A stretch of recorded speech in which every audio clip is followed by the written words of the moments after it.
माँ, और नहीं था ना। बस एक टूक और खा ले रानी बेटी, कल रात में भी तूने कुछ नहीं खाया था। नहीं, मुझे नहीं था ना, मुझे गर्मी लग रही है, खुजी खुजी भी हो रही है। ला दिखा तो मुझे। जैसे ही माला ने देखा तो रानी का पूरा शरीर, माथे पर लाल लाल दाने निकले थे। ये देखकर माला रो गई। हे भगवान, हजी देखो ना, रानी बिटिया को गर्मी के मारे घमौरियां निकल गए हैं और इसने इतनी ज्यादा खुजली कर ली है कि खून भी निकल रहा है। बेचारी मेरी बच्ची। अपनी बहू और पोती को रोता देखकर बूढ़ी सास गुलबिया, जो कि बांस से लकड़ी से टोकरी बना रही थी, वह गर्मी को कोसने लगी। जाने ये निगोड़ी गर्मी हम गरीबों के घर में क्या लेने आती है, हर बार दुख बढ़ा कर जाती है। अम्मा, हम मौसम को थोड़ी बदल सकते हैं, ये भगवान का बनाया है। ये निर्मोही भगवान ही तो सब करता है, जिनके पास पैसा है उनके घर में सब सुख है, मगर हम गरीब तो इस गर्मी में कितनी मुश्किलों से गुजरते हैं। तभी 6 साल का दीपू गर्मी और पसीने से परेशान होकर रोते हुए बोला, पिताजी, हमारे भी घर के लिए एक पंखा ले लीजिए ना, मेरे सब दोस्त के घर में एयर कंडीशन लगा हुआ है। हाँ जी, दीपू एकदम ठीक कह रहा है, कम से कम एक छोटा मोटा टेबल पंखा ही खरीद लाओ। माला, तुम खुद ही देख रही हो, अभी इतनी कमाई धमाई भी नहीं है, मुश्किल से 2 वक्त की रोटी का गुजारा चला रहे हैं। उतने पैसे कमाने में भी पीठ हाथ पांव पसीज जाते हैं गर्मी में। अप्रैल का महीना लगने के साथ भयंकर गर्मी पड़ने लगी थी। दिनेश एक लकड़ी के गोदाम में काम करता था, लेकिन उसे रोज के 100 रुपए ही मिलते थे, जिससे परिवार को कभी कभी 2 वक्त की रोटी भी पूरी नहीं पड़ती थी। ऐसे में माला और उसकी सास गुलबिया भी कड़ी मेहनत करती थी। दोनों सास बहू की झोपड़ी के पीछे ही 3 पेड़ लगे हुए थे, जो कि बरगद के थे। माँ, आज तो तुमने पेड़ों में पानी दिया ही नहीं। अरे हाँ, मैं तो भूल ही गई, चूल्हा जलाने के लिए लकड़ी भी खत्म हो गई है, वो भी लेने जानी है।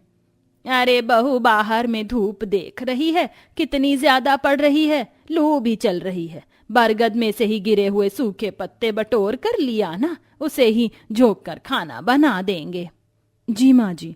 माला रोज ही उन बरगद के पेड़ों में पानी डालती थी। तीनों पेड़ बहुत ही घने और छांवदार थे, इसीलिए माला हवा खाने के लिए पेड़ों के पास में बैठ गई। ओहो, कितनी ठंडी हवा चल रही है। इस बरगद के पेड़ की हवा के आगे तो एसी, पंखा, कूलर सब फेल हैं। शाम ढलने वाली है, घर जाकर खाना भी बनाना है। माला सूखे पत्तों को बटोर कर घर लाकर खाना बनाती है, लेकिन पूरे घर में गर्मी मच जाती है। कोई भी खुशी मन से खाना भी नहीं खाता। बच्चे भी गर्मी से चिड़चिड़े हो जाते हैं। मुझको नहीं खाना, एक पंखा भी नहीं है हमारे घर में कि थोड़ी हवा में खा सके। मुझे भी भूख नहीं, माला पानी पिला दो। जी लाई। तभी पानी पीते वक्त दीपू के हाथों गलती से गिरकर मटका भी टूट जाता है। देखो माँ, दीपू भैया ने मटका तोड़ दिया। बेचारी दोनों सास बहू चिंता में आ गई। उस एक मटके के टूटने का दुख इतना बड़ा था कि सास गुलबिया की आंखों से झरझर बहते आंसू सूखने का नाम नहीं ले रहे थे। ये भगवान, 1-1 रुपया जोड़कर ये मटका लिया था, अब तो लगता है इस भीषण गर्मी में ठंडा पानी के लिए भी तड़पना पड़ेगा। माला ने कोने में से चटाई निकाल कर बिछा दी और फिर सब लेट गए, लेकिन चटाई एकदम पतली हो चुकी थी। उसकी उधड़ी हालत और तवे जैसी गर्म जमीन में बगैर पंखे के सबका सोना मुहाल हो गया। माँ, पिताजी नींद नहीं आ रही है। हाँ बहू, पूरे शरीर में गर्मी से चींटियां काट रही हैं, आंगन में बिस्तर डाल ले। जी माँ जी, अंदर तो घर भट्टी के जैसे तप रहा है। सब जब बाहर सोने लगे तो मच्छर भिनभिनाए हुए काटने लगे। माँ, मच्छर काट काट कर परेशान कर रहे हैं, अंदर चलो। गर्मी की तपिश इतनी थी, गरीब सास बहू के परिवार की सारी रात अंदर बाहर करते ही गुजर रही है। दिनेश से अपने परिवार का ये दुख देखा नहीं जा रहा था। उसका दिल मानो चित्कार करके रोने लगा। अरे, मुझे तो आदमी कहलाने का भी कोई हक नहीं, जो मर्द अपने परिवार को एक पंखे की हवा भी नहीं दे सकता। वो तो निकम्मा है। रो मत दिनेश बिटवा, गरीब के भाग्य में ये सुख थोड़ी लिखे होते हैं। अगले दिन दोनों सास बहू बरगद के तने से हाथ पंखा बना लेती हैं कि उसी रात, ये लो जी, ये पंखा अपने हाथ में रख लो, इसे हाँकते रहना, बीच बीच में एक बार नींद पड़ जाएगी तो क्या गर्मी पता चलेगी। लकड़ी के हाथ पंखा को देखकर दिनेश ने आइडिया लगाया। माला, ये लकड़ी तो फर्नीचर बनाई जाने वाली लगती है। मैं इसे हमारे घर के लिए एक टेबल पंखा तैयार कर सकता हूँ और अलग से उसमें मोटर खरीद कर लगा दूंगा तो वो चलने लगेगा। दोनों सास बहू बड़ी खुश हुई। ठीक है जी, ये तो हमारे बरगद के पेड़ की लकड़ियां हैं, मैं कल ही ढेर सारी ले आऊंगी। अगली सुबह माला कुल्हाड़ी लेकर बरगद की डाली काटने जाती है। प्यारे बरगद के पेड़, मुझे तुम्हारी लकड़ी चाहिए ताकि मेरे पति टेबल पंखा बना सके, इसलिए मैं तुम्हें काट रही हूँ। बहू ने पेड़ को जैसे ही काटना चाहा तभी उसमें से एक रोशनी चमकी और पेड़ में नाक कान मुंह बन गया। रुको माला, मुझे मत काटो, मुझे दर्द होगा। बहू ने ये सुनकर रोते हुए कहा, लेकिन मुझे पंखा बनाने के लिए तुम्हारी लकड़ी चाहिए, मगर मैं तुम्हें दर्द भी नहीं देना चाहती। तुम्हें लकड़ी चाहिए ना, इसके लिए तुम्हें मुझे काटने की जरूरत नहीं है, मैं तुम्हारी मदद करूंगा। तभी पेड़ झूमते हुए ढेर सारी लकड़ी गिराता है। माला, ये लो, ये कोई आम लकड़ी नहीं बल्कि जादुई लकड़ी है। इसे तुम जो भी पंखा बनाओगी वो जादुई होगा। तुमने सालों तक मेरी और मेरे दोनों बरगद के बच्चों के पेड़ की सेवा की है, इसे हम तीनों की तरफ से तोहफा समझो। तुम्हारा धन्यवाद जादुई बरगद के पेड़, मैं चलती हूँ। झोपड़ी में लौटते ही माला ने सारी बात अपनी सास और पति को बताई। दिनेश ने लकड़ी से 3 मजबूत पंखुड़ी और फिर बाकी हिस्सा बनाकर टेबल पंखा तैयार कर दिया।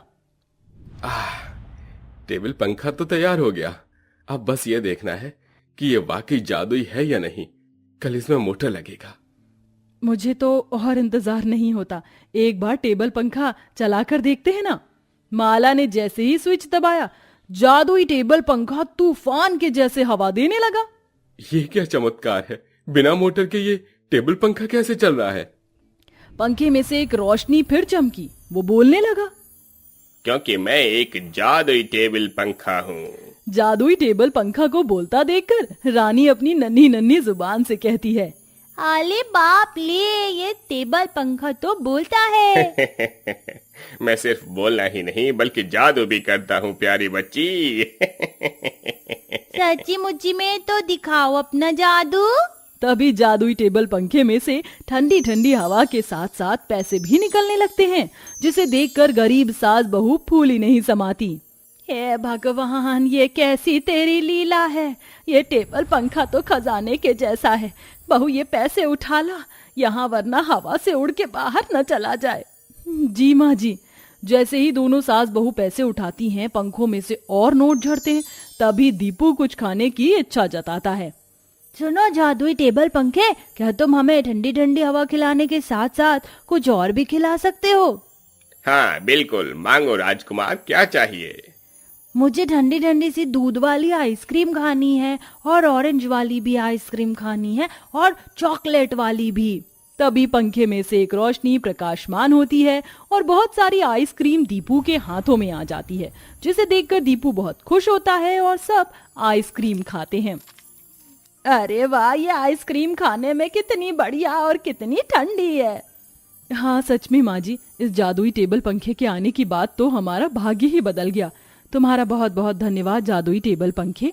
आज तुम्हारी वजह से मेरे बच्चे, मेरे परिवार इतना खुश है, वरना हर साल तो हम गर्मी कहर ही काटते थे और गर्मी के मौसम में दिन गुजारते थे। उस दिन दोनों सास बहू का परिवार इस जादुई टेबल पंखे की बर्फ जैसी हवा में चैन सुकून में मीठी नींद सोता है। अब जादुई पंखे से ही वह अपनी हर जरूरतें पूरी कर लिया करते थे।